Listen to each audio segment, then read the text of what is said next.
everyone, Morey Croson here, and today we're going to be talking about how to get extension in the elbow when throwing the ball and why that is such a critical part of being able to throw the ball with more power, as well as being able to resist injury risk within that elbow as a quarterback, as well as a pitcher. As always, if you like the information, go ahead and click the thumbs up down below, subscribe to the channel if you haven't already, and if you have any questions or comments or anything like that, go ahead and leave those down below. We'll get to those as fast as we can. We'll hop in the video right now.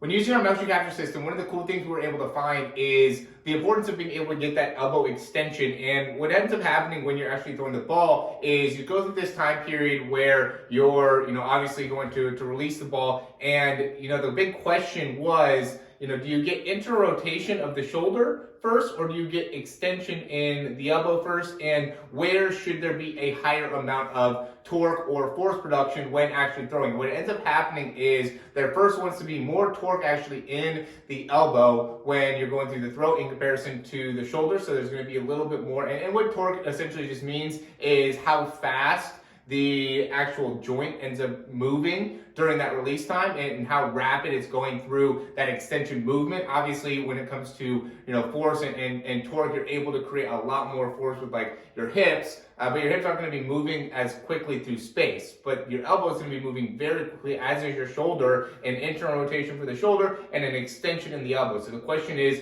what's happening faster or what's creating more, torque from a pure speed perspective? And again, that elbow is the thing that is creating more overall force and really the most during the throw than any of the other joints, and except for maybe like the wrist, but it's hard to be able to fully calculate the wrist, at least with our system. But when it comes to being able to create that extension, what ends up being important is being able to, as you're coming through the throw, once you get to this point, what happens is that people end up really putting a big emphasis on doing that, and that's what makes it so the elbow ends up staying bent, is if there's too much of creating that internal rotation or too much of coming across the body, that'll make it so that elbow stays locked. What ends up happening is you want to get to this point, and then from this point you want to be really trajecting the ball out, right? Or even when you're throwing a deep ball, you're going to be going more of like an upward motion. But essentially, once you're here, you want to be thinking about throwing the ball out in front of you here, and that will help you in releasing and making sure you're going to get full extension here. If you go in and you're, kind of releasing the ball closer to here and you're coming across, then you're not going to be able to get that full extension. But if you think about really releasing the ball and going out in front of you, that's going to help you being able to get that extension, and it's also going to make it so you're able to create a lot of rapid force